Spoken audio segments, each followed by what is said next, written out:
Our talk for tonight is soul growth. And finally, we're after really practical stuff. One doesn't need to be a clairvoyant to see the truth of the Rosicrucian philosophy as it applies to the desire world. It's obvious that people who are selfish and pull things to themselves, that they repulse other people away invisibly. Where people who are loving and give of themselves attract people. And that's an obvious manifestation of attraction and repulsion. And then there are people who try to be neutral and aloof and get at the mental truth of things. And they have their lives become very dead and empty because they have no feelings to them. That's an obvious understanding of indifference and interest. It's also clear how repulsion works as a destructive force in the lower desire world. Right now, again, there's a big mafia wars going on in New York City, and they say there's no honor among thieves. And destructive forces, each one is trying to destroy the other so they can have it all for themselves. That's a pretty clear way.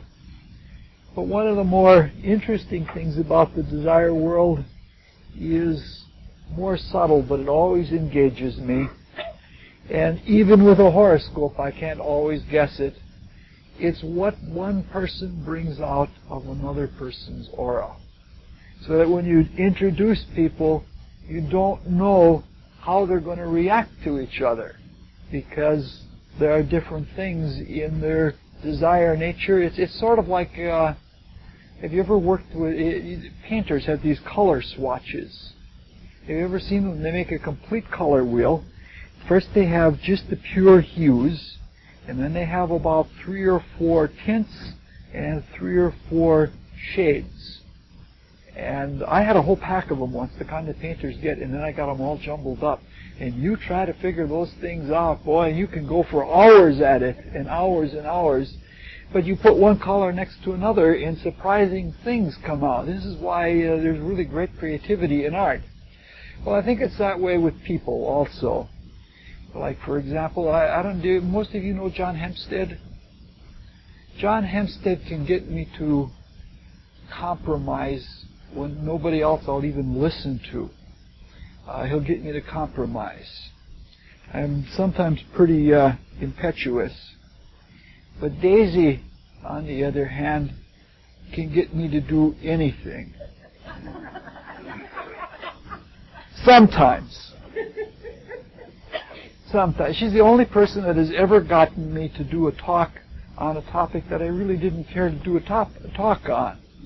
It was for Ida's birthday a few years ago, and she got me to do a talk that I didn't care to do. But she doesn't always get her ways. Sometimes I allow her to think she's getting her way when I'm doing what I want to do in the first place anyway. And she's so positive that it doesn't make any difference to her anyway. See, Daisy is one of my ideals as a Rosicrucian student because she's very, very intelligent, but she leads with her heart and she follows through with her heart. And I think she does that very well with letting the mind be and following the heart. And in another way, we're very akin inwardly. The only outlook that we really have in life and that we care about, we're Rosicrucian to the core. It's all we really care about.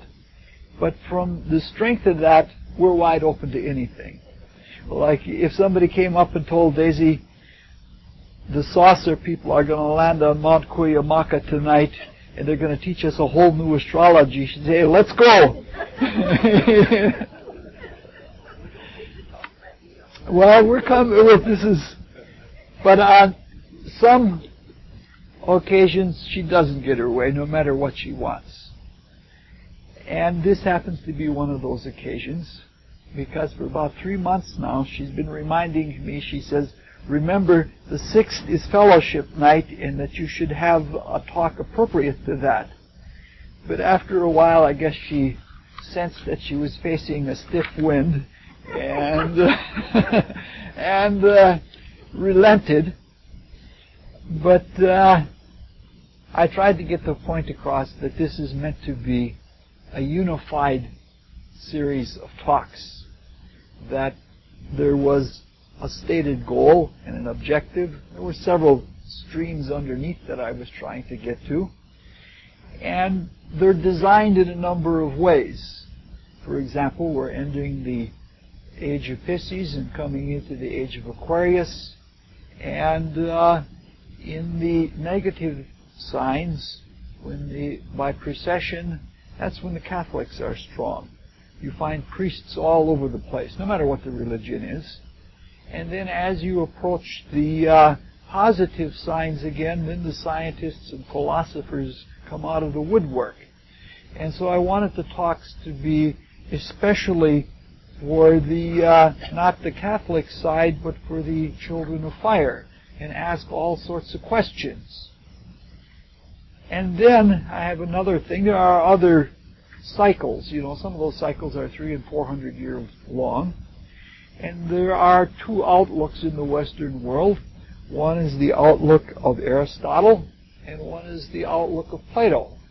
And for a very long time now, the world has been dominated by Aristotelian thought, and we're just about to come into a Platonistic period in history.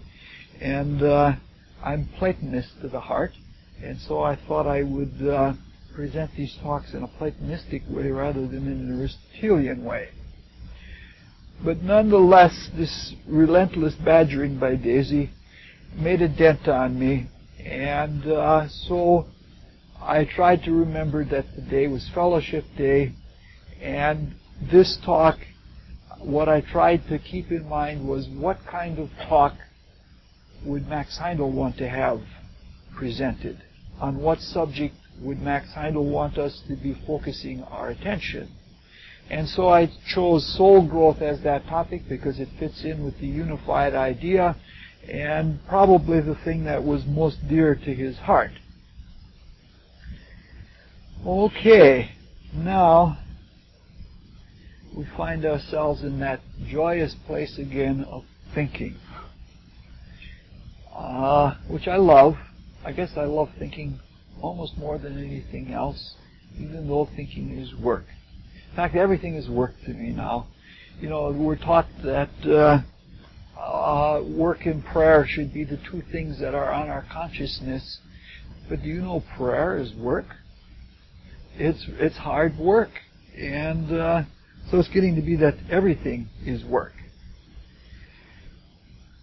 So the first thing we have to make clear is what we mean by the term soul in soul growth, because in the English language, even in spiritual organizations, it's one of those garbage can words that has all sorts of meanings attached to it.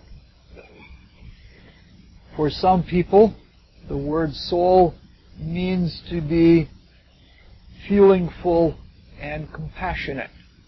To be soulful means that you've suffered a lot, you've gone through a lot of blues, and for that reason you can be sympathetic to other people. And there's a good deal of truth in that, because soul in any sense of the word, even in the Rosicrucian sense, is a consequence of a lot of pain and suffering and a lot of impact in the world. But it softens us, certainly does, but that's not the character of soul that we're looking at, so that's not what we mean by the term. I'm going to go through the notes really fast tonight for a little while, then they get thick again. For another group of people, the term soul means sort of the living essence of something, like saying jazz is the soul of a despondent culture, or like saying the blues are the soul of jazz, or even in another way, saying there is the animus mundi, the soul of the world. And that's true in a sense also. It refers to the subtle stuff that is inside the gross character of us, or within the gross form of us, and that's really true. In a way, we could say that soul means everything between the physical body and the individuality. And we use it in that sense astrologically when we say that the ascendant, the moon, and sun represent the body, the soul, and the spirit. Soul in that sense means the instinctual mind ruled by the moon. It rules the basic desire nature ruled by the moon. And the animative force, in the same way we look at the moon to see what plants will grow best at what times. But that's not the term that we mean either when we mean soul. For other people, the term soul is synonymous with individuality or self or ego. And we hear such statements as, she's a great soul, or may his soul rest with God.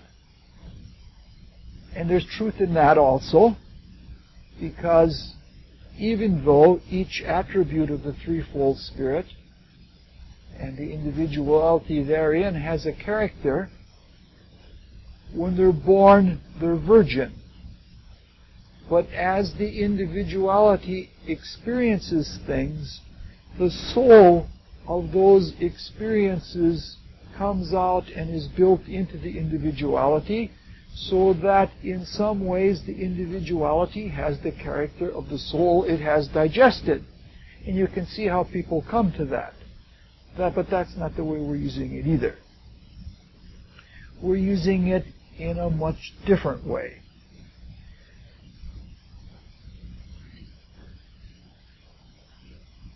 We're looking at it in a way that we began looking at soul yesterday. We're sort of going to take up from where we left off yesterday. I better slow down and take out a pencil again, otherwise I'll get myself in a place where I lose myself in my notes and miss everything that's good in talk and come out with nothing but rough and choppy things. In the Rosicrucian philosophy, we say that spirit reflectively projects itself into matter. And from there, it tries to draw new experience out of matter. It tries to spiritualize that matter and take it from an unknown state to a known state.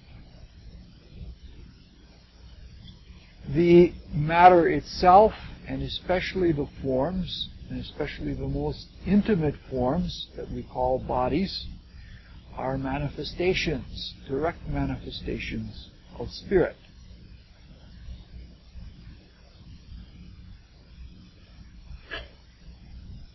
If we look at the whole process, as we did yesterday, we see the big purpose for this is consciousness, or more light. It's as if we in the fullness, we including God, including the Supreme Being, in the fullness of our spirit can't help but to give and can't help but to share. And it's as if there's something in the unknown that is bursting with the opportunity to come into being. And that is what the whole process is all about. It is bringing things into being, bringing things into spirit. We said that matter is congealed ignorance. We said that in the potential that we call space, spirit projects itself or part of its being there, and it congeals the unknown into a kind of ignorance. So matter in that sense is sort of like a no man's land. It's an area that there's a lot that's unknown.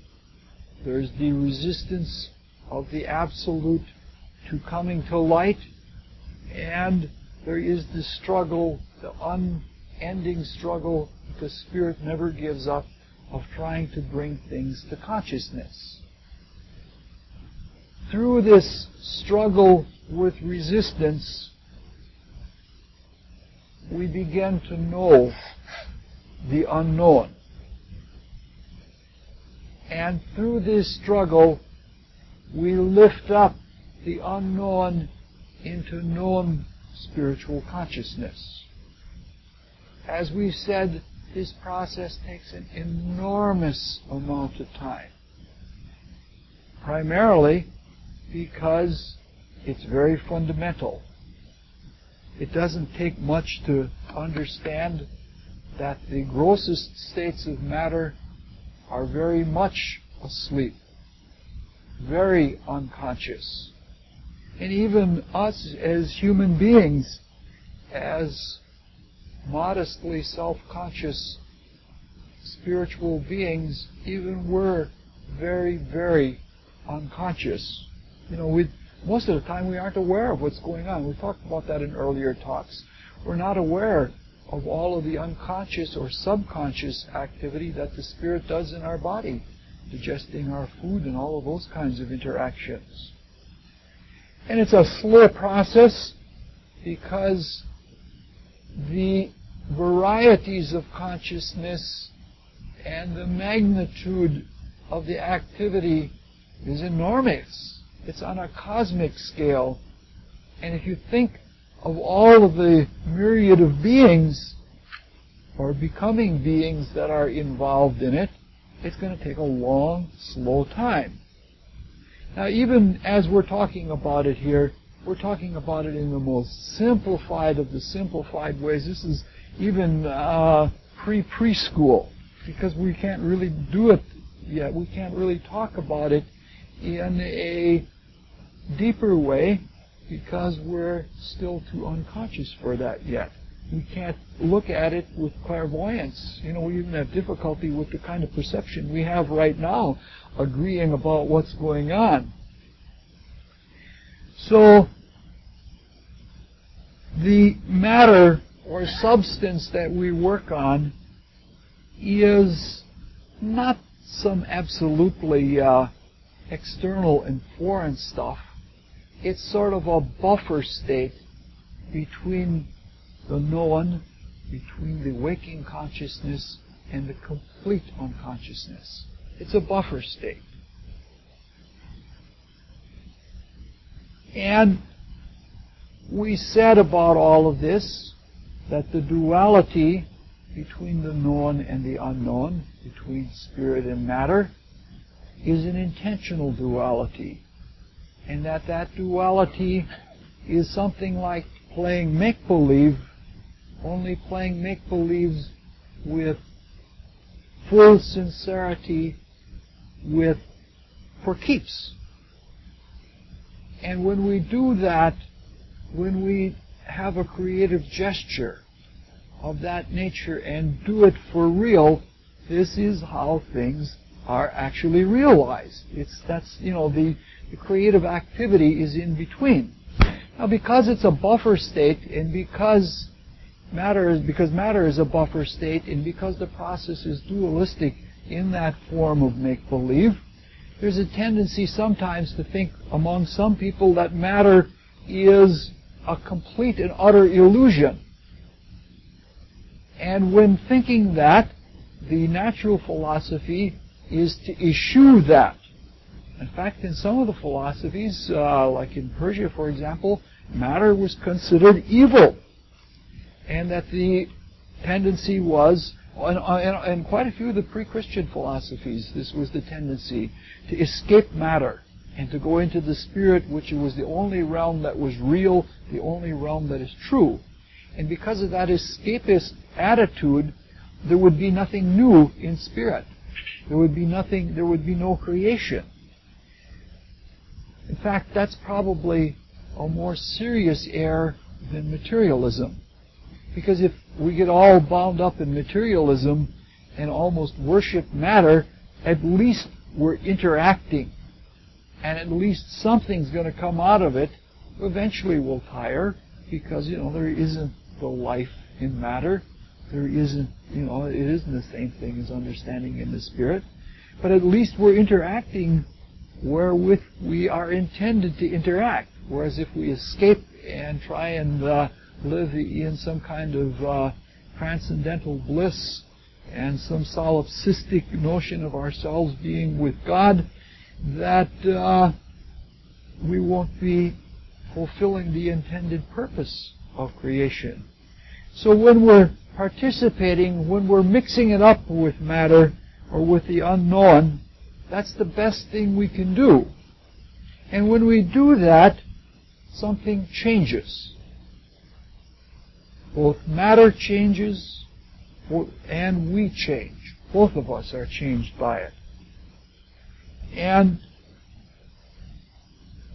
what we didn't know before, the unknown, which some people consider an enemy or evil, like the Persians considered matter, when you put yourself into it, you get to know it. They've done studies like that. There was a professor up at Berkeley that did a study in this class, and he agreed to this, but it was the student's idea, and one student came to the class with a bag over his head. And for the entire class, he came with a bag over his head. And at first, everybody thought, what's going on here? And they were angry about that. What kind of hoax is this? Is this person trying to get attention or something like that? And then after a while, they started making jokes about it. And then after a while, they started theorizing about it, and after a while it became part of them. You understand what I'm trying to say? That it became integrated into them, and in looking at the process of how they related to something completely new and completely different and completely without explanation, they understood the process of communication. I believe it was a communication arts kind of class that it took place in. And that's what we're doing with matter. We're actually changing the stuff.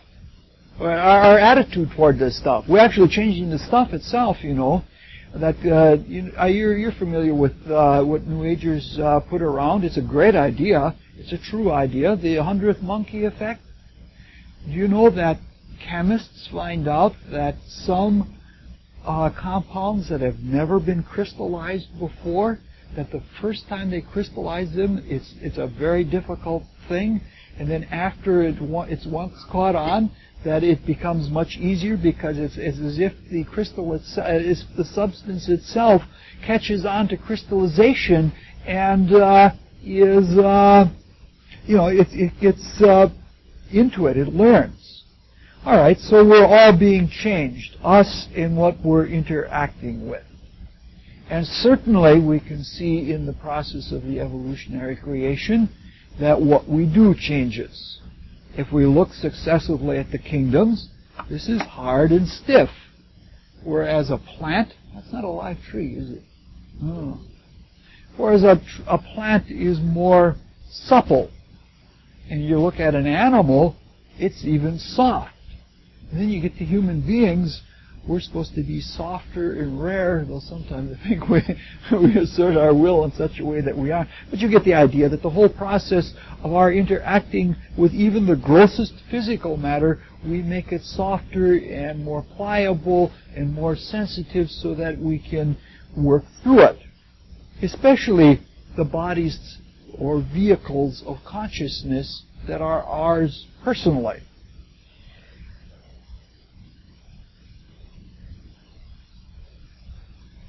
As this goes on, everything gets hastened and everything gets quickened in the whole process, so that it builds up pell-mell. The more we learn, the more we are capable of learning, and it goes faster and faster all the time. Now, it's not just a matter of knowing about matter, and it's not just a matter of knowing matter. It's a matter of the stuff itself being changed. It goes into a state eventually that is somewhere between matter and spirit, a meta state that is somewhat matter and is somewhat like non-spiritual consciousness. That meta state, or that meta matter, whether it's in the chemical region of the physical world, or in the etheric region, or in the desire world, that meta matter is what we call soul. It's something that has already been brought to the point where it is becoming very much known. We talked about the process last night. We talked about the whole evolution of conscious through the materialization of spirit in forms and the spiritualization of matter through the assimilation of soul. And that is what we're going to talk about. Again, I have to remind us, myself especially, that what we're talking about it and the way we're talking about it is very, very simplified. It's very abecedarian. It's as simple as we can make it be.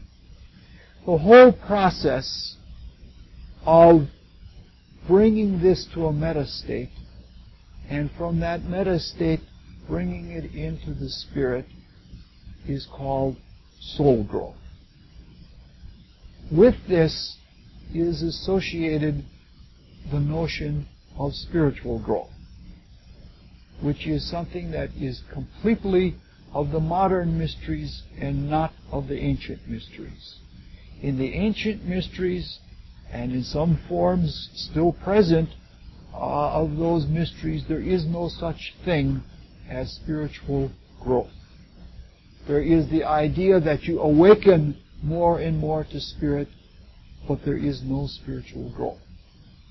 The whole idea that matter itself actually gets wakened up, and so that there is more spirit, and that there is new consciousness, and growth in that sense is unknown in the ancient mysteries and in some forms today. This is a big difference that separates things like the Rosicrucian teaching from a lot of other teachings.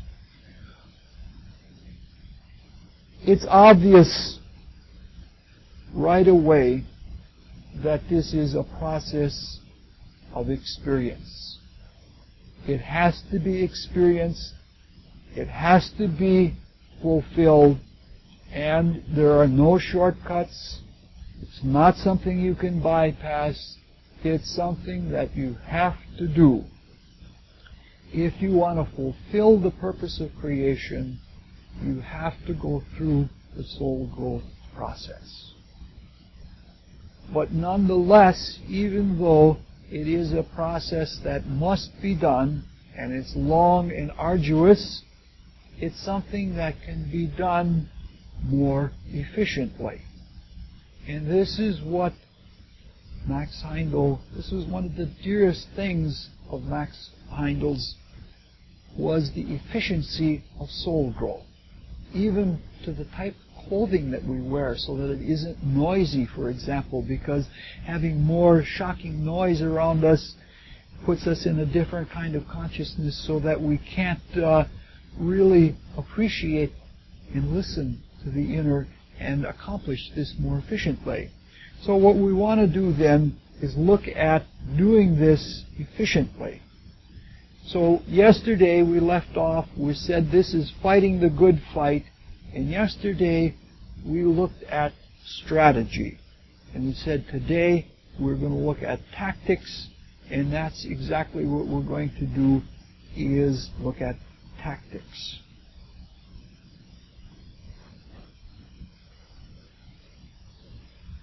We've been mentioning all along, we've been taking it in an arbitrary way, we've been taking it in an authoritative way, because we don't have spiritual vision yet on the transcendent realms in the region of ideational thought or in the region of life spirit. Most of us can't see there. We have little bitty things, we have intuitions, but we're saying that the spirit is threefold. And to the spiritual seers, to the Rosicrucians, that is the elder brothers who scientifically developed this philosophy, it isn't a matter of authority or arbitrariety, it is a matter of vision. And so what we're talking about is, for them, it's a observation. Now, we've said all along that the threefold nature of spirit is reflectively projected into threefold nature of matter. And we would expect that in matter that it would be much easier to see it. But that isn't quite the case. It's always difficult to see these things. I don't know how to say it. It took me a long enough time to see a major difference between the plant kingdom and the animal kingdom.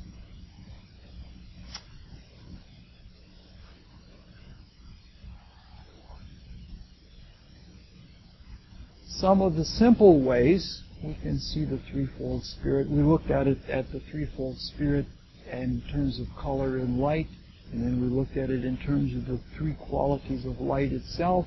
We can see it physically in nature, even within the chemical region of the physical world. We can see the will of the Father in the resistance of hard matter, and we can see the imaginative quality of the life spirit in water, because we receive reflections and pictures and imagery in water, and we see the intellectual nature of the human spirit in the air.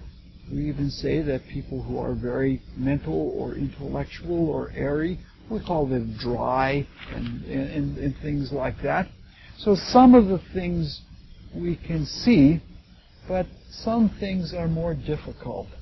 This is one of the more difficult things in all of Rosicrucian philosophy, which is why I'm struggling so hard, and I'm back to struggle mode again. One would expect automatically that matter would be threefold as spirit is threefold. But it doesn't quite turn out that way.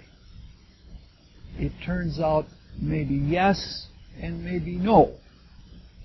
In some ways, matter is fourfold. There's the chemical matter, there's the etheric matter, there's the desire matter, and there's mind stuff. Because mind stuff, we can move thought stuff around, and we can make objects. We call them archetypes. And a thought form is a very clear thing. That we can't see it with these eyes, but we can see it with the eye of the mind. You know just the limits of a thought, and that's pretty clear. But the mind being right in the center of the focus, I should leave that end open, huh? The mind being right in the center of the focus on the spirit-matter pole, the world tree, acts both ways. Because in one way we have the physical world, isn't it nice that all the physical world is everything between those two lines? Such intelligent diagrams we have. And we have the etheric realm, and we have the emotional realm, and then we have the mental realm. So that in some ways it's a matter, and in some ways we know that even mind stuff is part of the threefold spirit. As we looked very extensively in the early talks, we said that self or spiritual ego is an idea conceived by the Divine Father, Mother. So the mind stuff is partly in the spiritual realms, partly in the material realms. And it has to be that way because the mind is the medium of focus. It represents that center of creation.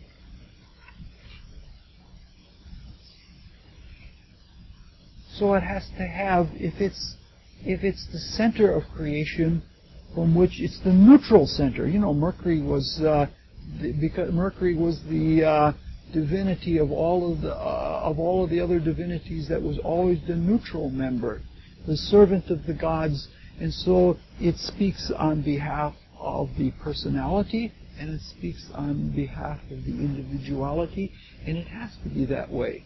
If you have a warped glass, you don't project a true picture. And any kind of bias or any kind of warping or misforming that there would be in the mind, if it were biased one way or another, the creation itself would not work out. And so this represents a neutrality.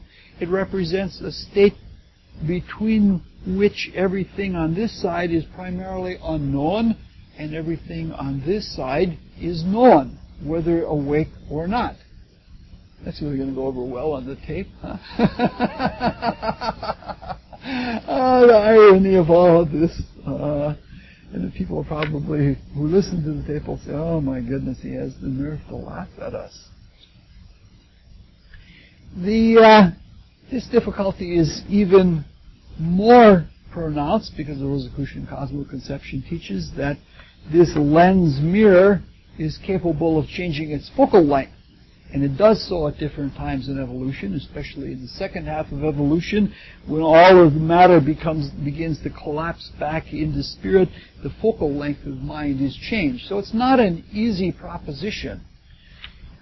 However, this complexity, as great as it is, fortunately we don't have to go into it too far, but we just need to know that there is some relationship that is nearly point for point between threefold spirit and threefold matter, and between threefold spirit and fourfold matter. All right, that's enough said for that. As things are right now, the divine spirit is projected into the chemical region of the physical world, in the mineral kingdom, and in our humanity, in the physical body. And we see its character, the part of it that has been reflectively projected, in such a way that the will, as we said before, of the divine spirit becomes resistance in matter. That the character of meaning of the divine spirit becomes the indubitable quality of matter. We can't doubt it. And that the power of matter becomes reflected in the perfect obedience. Power of spirit, divine spirit, becomes reflected in the perfect obedience. You know that the further something is away from the creative center, the more obedient it is. Because we know that water is always under the same temperature and same pressure, is always going to boil, and that undeniable power of the Father, of the divine spirit, works into the grossest matter in such a way that it is always obedient. It does exactly what it wants to be. Whereas the permanence of the divine spirit is seen as solidity, or almost an opacity within matter. We can do the same thing with the life spirit, which is reflected into the plant kingdom and into the etheric part of the physical world and into the vital body. And the life, as when we say, oh, that's life. When we say, isn't that a lively notion, or isn't that a lively idea, that life becomes vitality, with that which allows growth and that allows forms to change shape. And the character of imagination in the life spirit becomes the quality of perception. And the imagination itself works in such a way that there's more variety of form in plants. Probably more variety in the plant kingdom than all of the other kingdoms put together. The forms that plants take are exceedingly multifarious. The quality of intelligibility in the life spirit becomes the ability to carry thought. The love-wisdom quality is the ability to carry thought and memory. In a similar way, we see the human spirit projected such that it's projected into the desire world and into the animal kingdom, and in us, in the desire body. And we see that the difference of notions in the region of ideational thought becomes the full spectrum of feelings, the color of feeling, the emotion, and the individuality of the self becomes the lower self. It becomes it becomes the way we differentiate ourselves. The quality of the self as it projects or asserts itself in what we call the will to live that fills those archetypes, like the archetype of our life, that becomes in inversion, in the reflective projection, that becomes motivation to reach out and take something. Instead of give something, it becomes take something.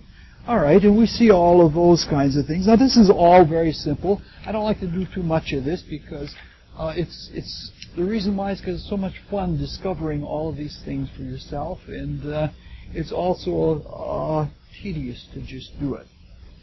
So, we're saying then that there is one stuff in the Mysteries teaching, Rosicrucian included. It's called cosmic root stuff. And in one sense, it is spirit. In one sense, it is matter. And the cosmic root stuff, you might say, is the expression of consciousness, or is the form of consciousness, before it is differentiated into different realms. And there is one spirit, but that one spirit has three attributes, or four, if you want to take the divine, take the virgin spirit and have it as a focus. And there is one matter, which is threefold or fourfold, depending on how you want to look at it, just as the spirit is. And the relationship of all these things is both linear along the pole of creation and reflectively logical. We call it cosmological. And so that everything has a meaning to it, and that all of these states of being, or all of these states of reality, there is a logic that they resolve and follow each other. Now, we would expect then, naturally, that if there is a threefold knowing or known in spirit, and it projects itself into matter in a threefold way, we would expect that there would be threefold soul. And that is exactly what the seers find out. They find out that the consequence of pitting will against resistance is what we talked about so much yesterday, as it results in consciousness, but the way that consciousness is transformed from the matter and the unknown into the known of the spirit is through conscious soul. And this process is macrocosmic and microcosmic. It's macrocosmic in that the elements are battling out there right now. Water and earth and wind, that they're roughing it up. And there's an experience happening there. And the nature spirits, small and great, retrospect that. That even the experience of a landscape in nature is such, that the earth, when the sun is beating down, all the plants and everything that's living takes it in and sort of shells over, whether you're in the desert or whether you're up in the cooler temperate zone where I live in, which is pretty cool right now, that it takes it all in. And then when the sun sets, it opens up and it breathes it all out. This is why there are so many nocturnal animals, because so many animals work by the more personal senses, the sense of taste and the sense of smell. They don't work with the senses that are at a distance, sight and hearing. They do things by smell. And it's sort of like the etheric essence that goes out with plant odors and with the odors of the earth carries in it the picture of everything that's happened. Ours isn't the only retrospection. Nature is retrospected by the angels and the other hierarchies that work within it. You know, that there are divinities that cover a whole landscape or a whole mountain. This is picture one. It's a very, very subtle picture in the Ecclesia chapel. It's not just the seascape. That's our nature spirit covering part of the sea. And it's a very subtle painting. And so that's all being retrospective. So we're saying that conscious soul is being brought out through the battle of the elements. And intellectual soul is a result of the interaction of the life spirit working on the ethers or on the vital bodies, such that, you know, to be too tedious about this. In a similar way, intellectual soul is a reflection, is the result of the interaction of the life spirit and the etheric realm. And similarly, we talked a little bit about this yesterday, the human spirit is reflectively projected into the desire world, and in the interactions with our emotions, we develop emotional soul, and that soul stuff eventually works its way into the spirit and becomes known and becomes a power and becomes part of spiritual being. Now, all of that is very nice and neat and tidy. But as Rosicrucian students, we should never allow things to become too neat and nice and tidy. We should always question. What? Yes. We should always question these things and see if there's truth in them. And part of that activity, everybody knows that there is the tentative hypothesis in science where you say, well, I'm saying this is true. And then you see whether the evidence backs up your hypothesis or not. And to some extent, you got to have a marking point from which you mark from, and the tentative hypothesis represents that in scientific method. And in a similar way, we have to try to find answers. And even if our answers are wrong at first, and even if we laugh at ourselves later on for saying, oh my goodness, I really actually thought that, that's better than not thinking about it and not postulating things. And, you know, it's one thing to say that whatever I say is true. That's certainly an error. But it's another thing to never postulate anything as being possibly true. So we've got to put forth those kinds of meanings, and that's what we're going to do. We're going to go back to the same things again that we learned in grade school: who, what, when, where, and of course the big ones: how and why. Clearly, even as skeletal and elementary as we're being about this, we can't do that very extensively, because this is another whole big thing. We can talk and talk and talk and talk and never get very far. But we can at least look at a few questions. Some of them I don't even have answers to. Like, what actually is soul material?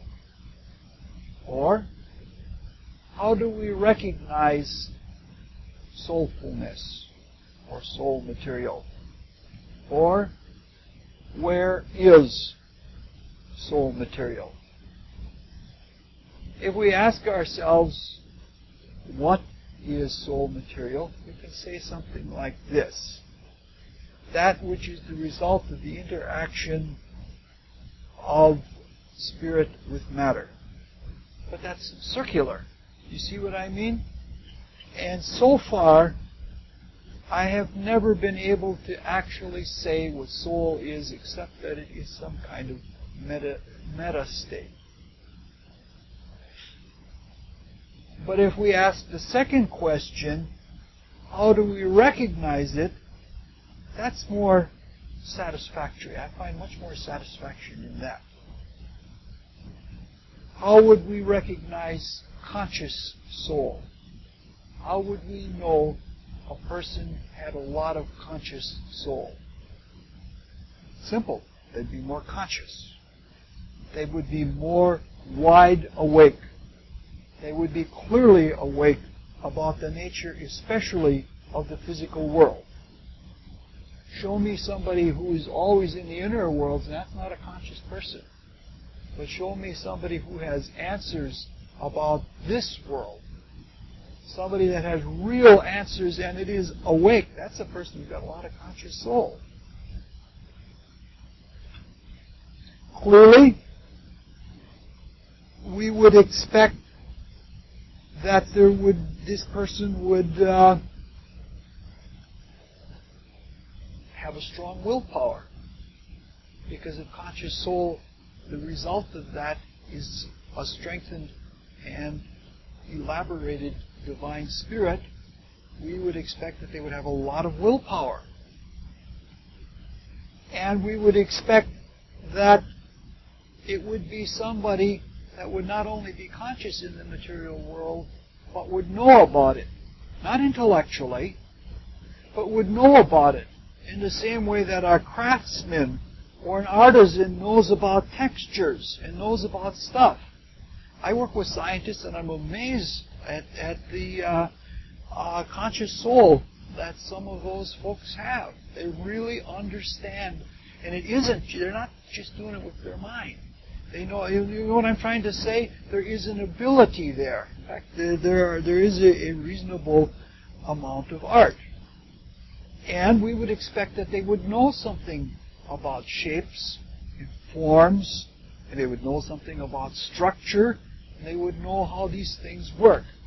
So a person who has conscious soul, no matter what their education, we would expect to find those things. At least that's what I look for when I think, is this person really conscious?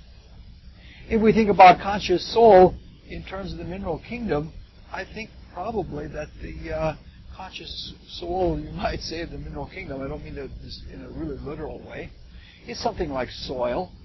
You know, it's rock that's been broken down, and it's been in plant forms, it's been in animal forms, it's had all kinds of experiences, and it's gotten to a pretty subtle state itself.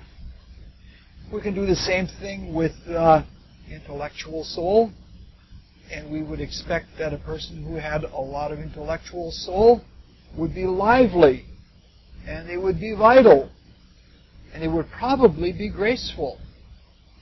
And I would expect that a person who had a lot of intellectual soul would be keenly perceptive. Somebody that knew how to use the perceptions without being hooked by all of the illusions in them.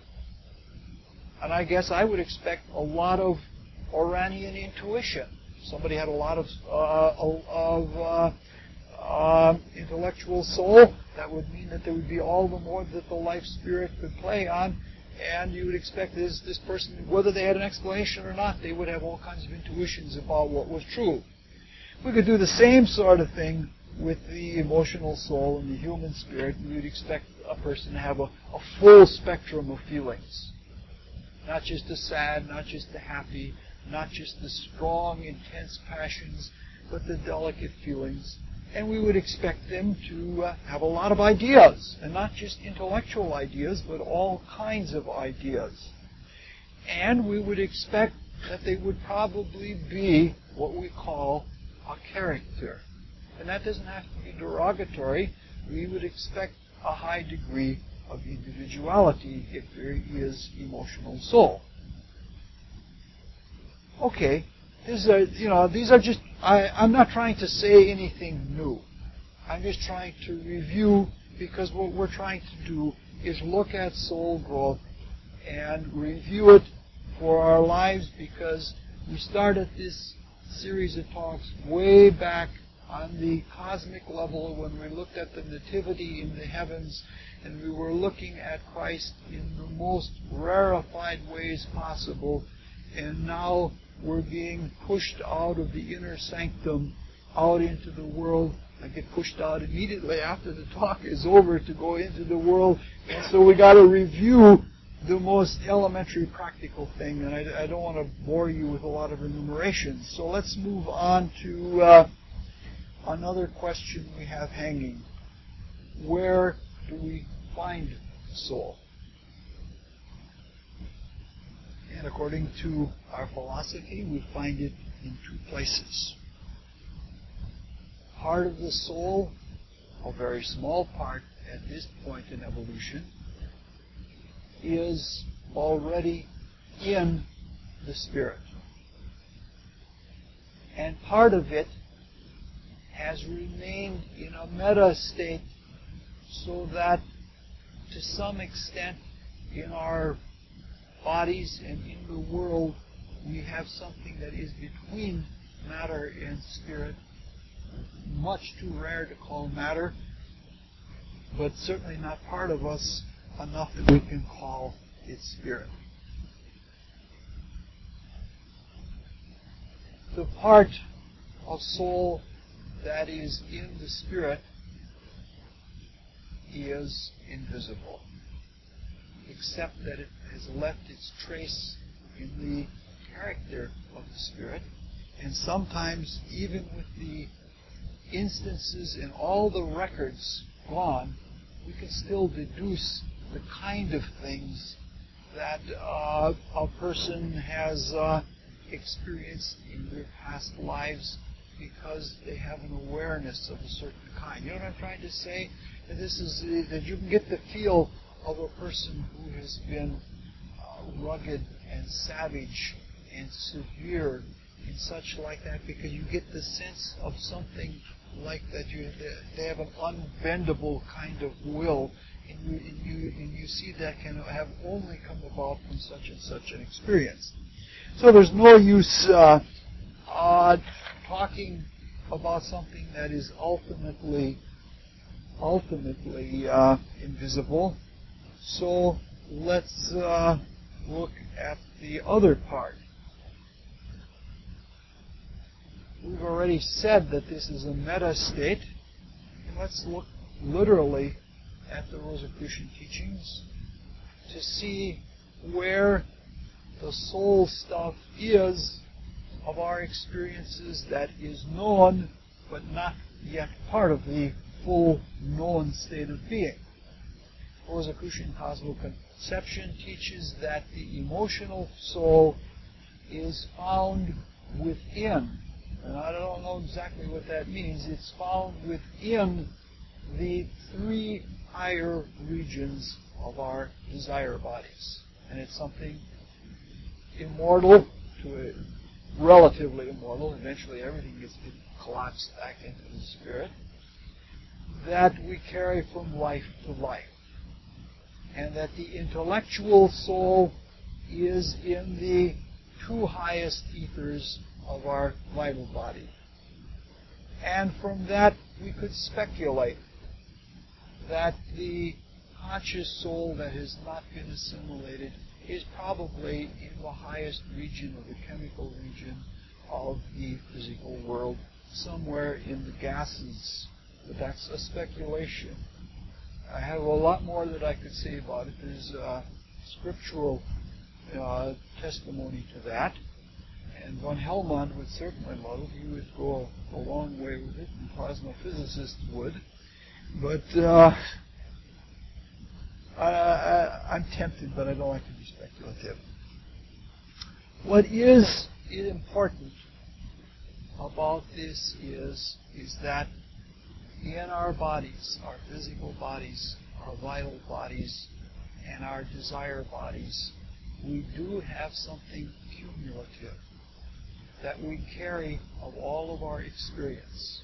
It's not part of us spiritually, and it's not even as digested as the conscience that we find associated with the seed atoms of those bodies. It's something that is more substantially with us. And this means that the more we can recognize, this isn't even an intuition, though intuition does play on it. It's like saying that our emotional nature, our desire nature, our feeling nature carries with it more and more of the attractive feelings as we go on, and something that is not just feelings but a state beyond that. And the more we begin to recognize this, whether it's in our physical bodies, whether it is in our vital bodies, or in our desire bodies, when we recognize that this is the residual personality or the residual element in our personality and flow with that, we know really more what we are in person and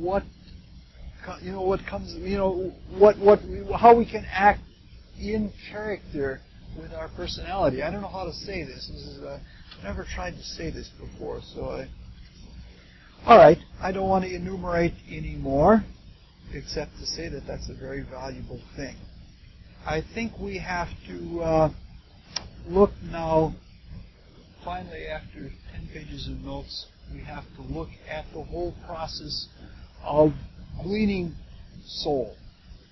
There's even strategy here, because we have a choice about what kind of soul we wish to develop the most of. Now, the Rosicrucian philosophy is very clear. The Rosicrucian philosophy is clear that the emphasis is on two parts of soul growth. First, the development of conscious soul. And let's just review the reasons why. We develop conscious soul because this is where we're at. And where we're at is our responsibility. We think about what we're doing right now, where we are, not what we're going to be in the future. The second reason is the physical body is by far the most perfected tool that we have for developing soul of any of the bodies.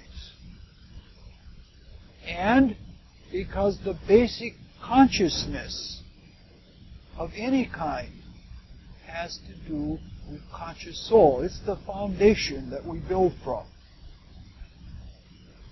Another reason is the physical realm is going out of season before too long. No, we're going to go back into the ethers. You make hay while the sun shines. And so while the physical realm is here, we focus on the physical realm. Another reason is because there is an objectivity in this realm that we need to apply to all of the spiritual realms. Otherwise, we'll get into those inane and idiotic types of consciousness that will be true expanded consciousness, but they will have no objectivity to them. So then, in the two-pronged attack of the Rosicrucian teaching, while we are here, our main duty is here, conscious soul development. The second is clearly the development of intellectual soul, because we are trying to be leaders, and that is the next step.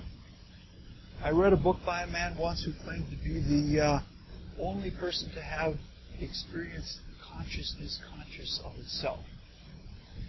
And it's an enormous book, and somewhere in there, looking through the index, it said something about Rosicrucianism.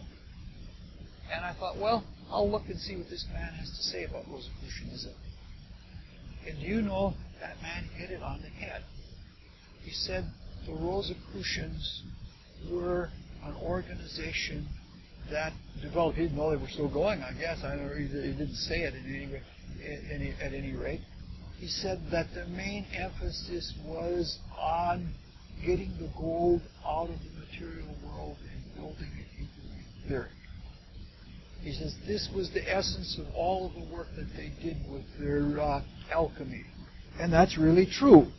We're trying to help humanity take the next step. And obviously, the vital body is the next best developed state, and it has the sense perception and the memory so that we can go into the inner world. And since it relates to the preserver, it's a very safe way. And the most service needs to be done in the vital body and in the etheric realm. And this is what is coming into season in a number of ways. We're going to read from the religion of the human spirit, the Jehovistic religion. We're going to the religion of the Christ. And Christ is reflected in the ethers. All right. So now we need to look at 4 different things in our esoteric work of soul growth.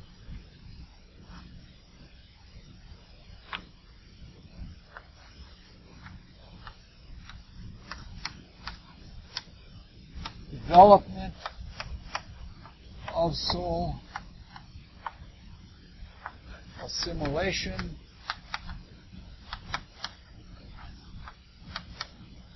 of soul, organization,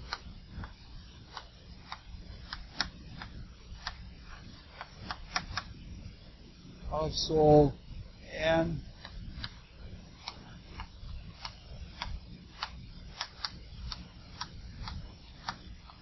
transference of attention.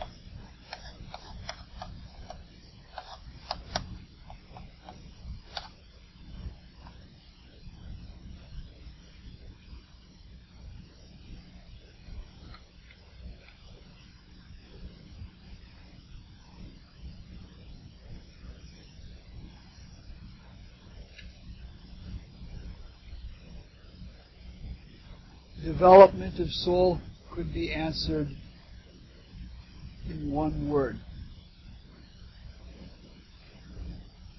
experience. By living it into experience.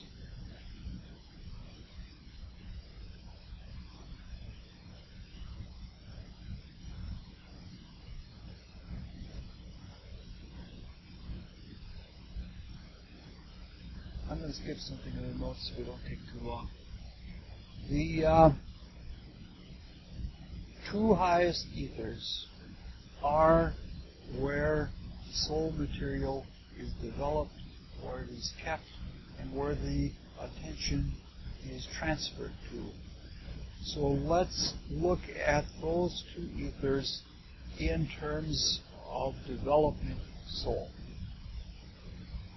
Both of these ethers are bipolar, and we're told in the Rosicrucian cosmoconception that the forces working along the negative pole of the light ether is involved, those forces are involved with sense perception. So that's where our attention goes, right? That's where our effort goes. Our great work to develop soul material through the negative pole of the light ether is perception. We should consume the world with our perception, with our eyes and ears especially. Not just the physical forms, but seeing what is in them. Because literally, if we think about it, there is not an eyeball of God or the gods in this external world. We are the only self-conscious beings that are capable of directly experiencing with waking self-consciousness the external world. And therefore it is our duty to take that and feed the gods.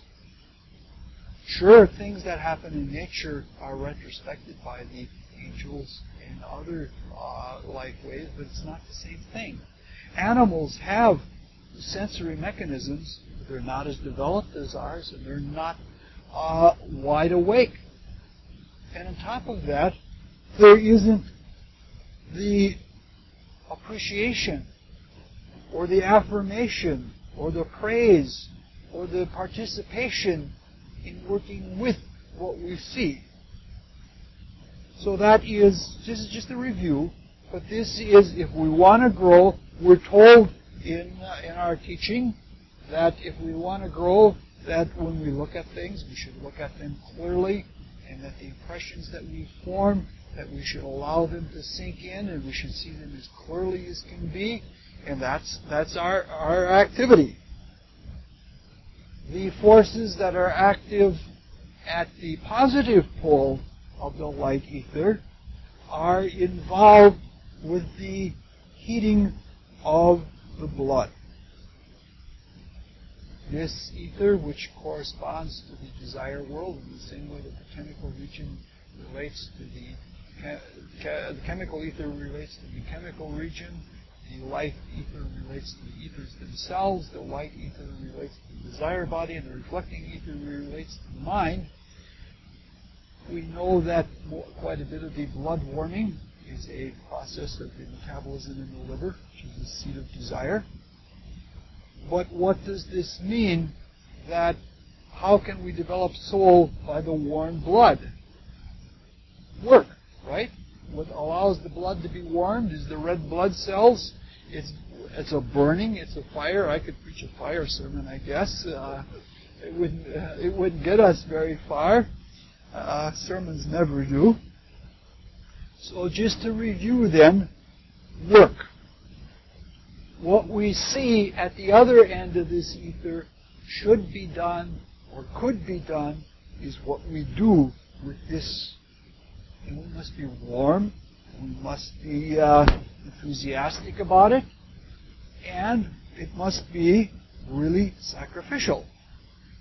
All right, at the positive pole of the reflecting ether, the activity that we do that develops thought, develops soul, is thinking. This means that the more thinking that we do, creative thinking especially, the more we're going to develop intellectual soul. And it has to be new thinking. And remember, we said all along that this is the special service that we as human beings offer, and offer that no other beings can do. This is our fit purpose. Because the minerals give form, and the plants give life. No animal, no human can live without life. The animals give emotion and desire. But we, at our stage of evolution, what we give to the cosmos as our special service is thinking. And the more we have original thoughts, even if they seem cockamamie at first, the more we have original thoughts about the way things are, the more we are developing the positive pole of the reflecting ether. Now we come to the hard part. This last page of notes has enough notes on for a whole series. It's tiny and very pithy, because when we talk about the activity at the negative pole of the reflecting ether, we're automatically in assimilation, and to some extent even into organization. The negative pole, as we all have been told so many times before, has to do with memory. We know that there is a very special close affinity between the region of archetypes in the region of concrete thought and the positive or the negative, positive and negative pole of the reflecting ether, but especially the negative pole. Memory automatically accomplishes the assimilation. But this is a subject that is so difficult that we don't learn it completely until the last of the last of the last. That is, we learn it at the very end of the Vulcan period or at the 13th or highest initiation that a human can take. And that is the mystery of the mind, especially the mystery of the creative mind. Our lessons, our supplementary philosophy lessons, say that the development of the creative mind is one of the central activities that we are in evolution for. Now, everybody's tired of hearing me go on long things like this, so I'll try and be as short as I can. The concrete mind is the center, as we've just said, of the creative activity. Everything, every vehicle, every world has come into existence out of the macrocosmic or microcosmic mind. If we read the cosmology very carefully in the Saturn period, our physical bodies, when they were begun, were of mind. In the Sun period, when we began our desire bodies, they were begun in the mind. Our first desires were mental. In the Moon period, similarly, our vital bodies in the Sun period, our desire bodies in the Moon period, all of these have come out of the mind. That is to say that in a very peculiar way, that the two poles of spirit and matter come into existence out of this neutral center. This neutral center in macrocosm and microcosm is associated, the seed atom of the mind, as we know, is associated with the virgin spirit as the silent watcher. It is associated with the center of gravity, like the center of gravity at the center of the earth is connection with the absolute. And it is the center of gravity in us, our connection with the absolute, because all along we've said that consciousness is the one thing that's common between non-being and being, between the absolute and the supreme being. And that center in the cosmos is focused on the mind. Now, we know that the mind is the vehicle for the known to project itself into the unknown, for spirit to project itself into matter, and work with it. But when it works the other way, it is a stupendous mystery. I don't understand all of it. I know it works. I can't say that I'm even a good retrospector, but I know it works. It's not just a matter of neutralizing desires or actions or impressions by remembering them, because when you go from cause to consequence and from consequence to cause, there is a neutralization, so that you don't have what the psychiatrists would call all kinds of dross in the subconscious. It's not just that. There is something about the process of remembering that is rethinking. And that rethinking is what redeems the part of spirit that was projected into matter, and that which takes the unknown and makes it part of the known. Remember when we talked about imagination, we said that if we have the glory, if we have the vision, if we have the dream, that if we don't create from that, it becomes insipid in our spiritual consciousness. But no matter how poor our creation is, when we remember it, that lights up the glory all the more in the spirit and moves us forward. That is part of the activity that has to do with that center of centers, and it is a very, very deep mystery, and I can't begin to... I can describe what happens, but I can't possibly begin to try to explain it. You know, what happens with a lot of people is they try to ask the questions that should be asked at the end of the path at the beginning, and they try to ask universal questions with a very concrete earthly mind, and they expect to understand the answers if the answers were capable of being brought to them. The final answers come at the end, not at the beginning. So what I'm saying is, in this case, I can fail and not feel bad about it, because I can't explain a mystery that is way beyond myself. But I know that in the process of developing soul at the negative pole of the reflecting ether through memory is how we do it. And we're given very clear description of it in the process of retrospection, that the memory is not just seeing the pictures in the ethers, which are very good pictures, but consciously unmake-believing by really reliving them. And in a way, from the perspective of the personality, through the mind, to confess them back into the spirit.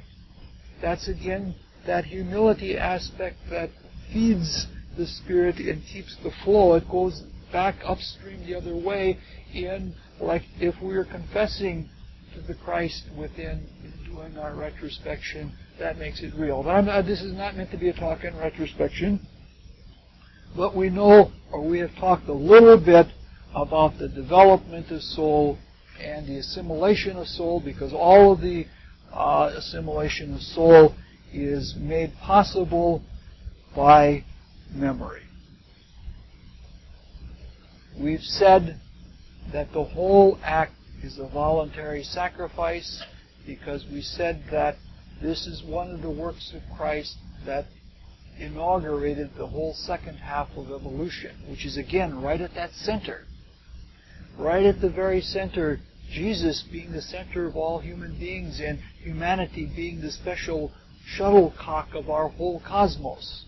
We at the beginning of the cosmos were at our beginning, and when we are at the heart of our heart of it all, the cosmos is at the heart of it all. Okay, but the unwinding, that is an act of sacrificial love. That is not just something that you can have happen automatically. All right. Organization of soul material. Part of it doesn't need organization, because once it's in spirit, it's in spirit. That part which is taken into the spirit is automatically organized, or better said, automatically disorganized, because the realms of spirit are the realms of chaos as much as they are of cosmos. How else do we organize the part that is in the two higher ethers? Well, the ethers are fluidic, and everything in fluids work by wave action. Wave after wave after wave, and within them within the ethers themselves, there is something like an inherent viscosity that allows the waves to come at certain rates. You know what I'm trying to talk about? You know, if you wake up and you're very, very tired, you've gotten on the wrong part of the wave. Sometimes you just lay down and take a 2-minute nap, you get back on the wave again. So everything is rhythmic waves in the ethers, and the way in the Rosicrucian organization that we organize the etheric the etheric soul material is through repetition. But we're very choosy about the repetition. We make certain that the repetitions are not vain, as we talked about the other night, and we make certain that the repetitions are long repetitions. During the entire history of the Rosicrucian organization, since it started about the time of Dante, the Rosicrucians have always been famous for very long prayers that they repeated, because it takes a greater continuity of consciousness. You know that in the Eastern Christianity, the Hesychrists, for example, the navel starers, they did you remember the story of the publican and the sinner? And the prayer of the sinner was, Lord, I am a sinner. No, Jesus or Christ, I am a sinner. Have mercy on me. And they try to do continuous prayer on that prayer. In fact, I know a man who is an Orthodox priest, and he'll have a conversation trying to talk about things like this and still be doing continuous prayer at the same time. I disagree with the process. But what I see, the danger of having a really short prayer like that, I don't know how to say it, it like spins the vital body in too tight of whirls. You know what I'm trying to say? That it makes for impact. When things strike the vital body in that way, there are sudden bursts of emotion.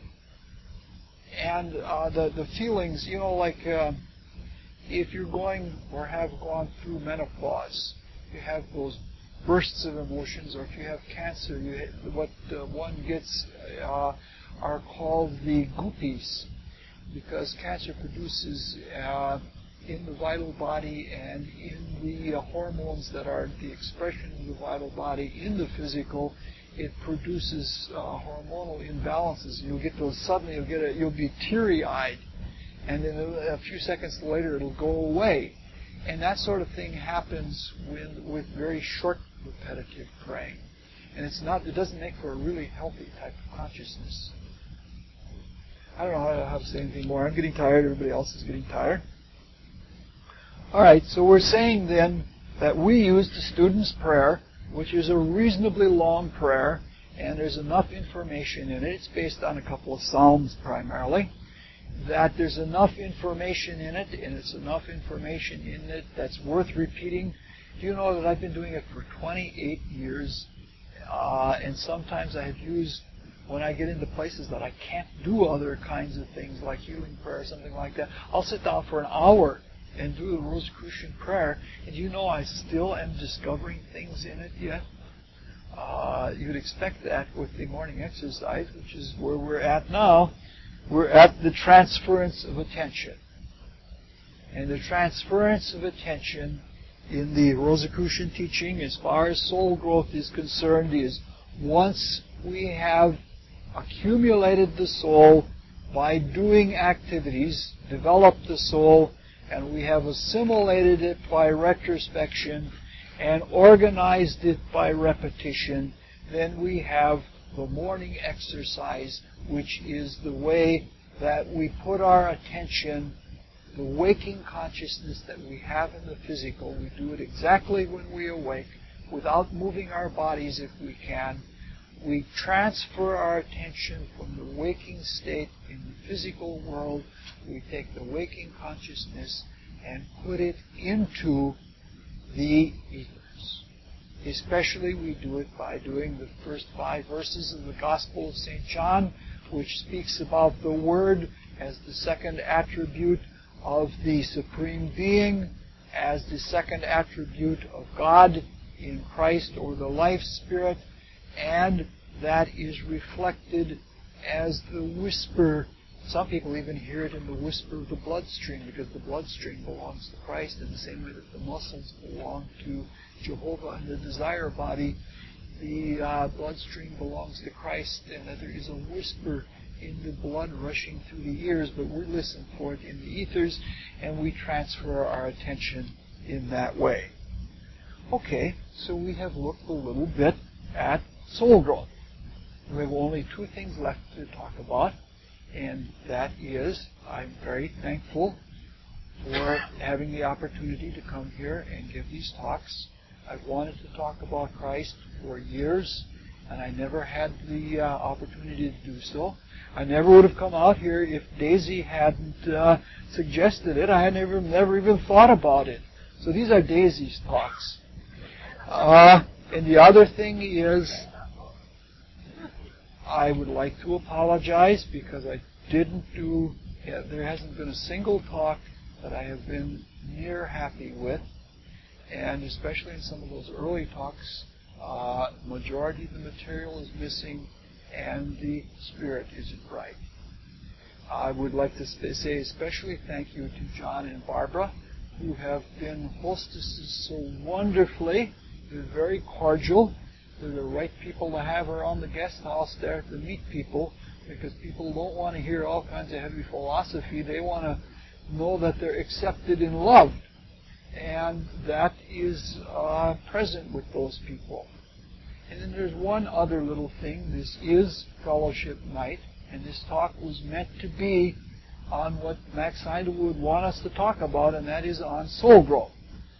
Now, I've known a number of friends that knew Max Heindel. I've talked to maybe as many as 8 or 10 people that knew Max Heindel. And the story about Max is that he was at sea part of his life, and he was a gloriously celebrant leonine type of individual. And at almost any excuse, he loved to have, for somebody's birthday or something like that, he loved to have cake and ice cream. And when he had cake and ice cream, he liked to sing, and he would sing sailor songs. I don't know many sailor songs. I don't know how to bake, but I did go out and get some ice cream, so we're going to have ice cream for Max Heindel and for Daisy.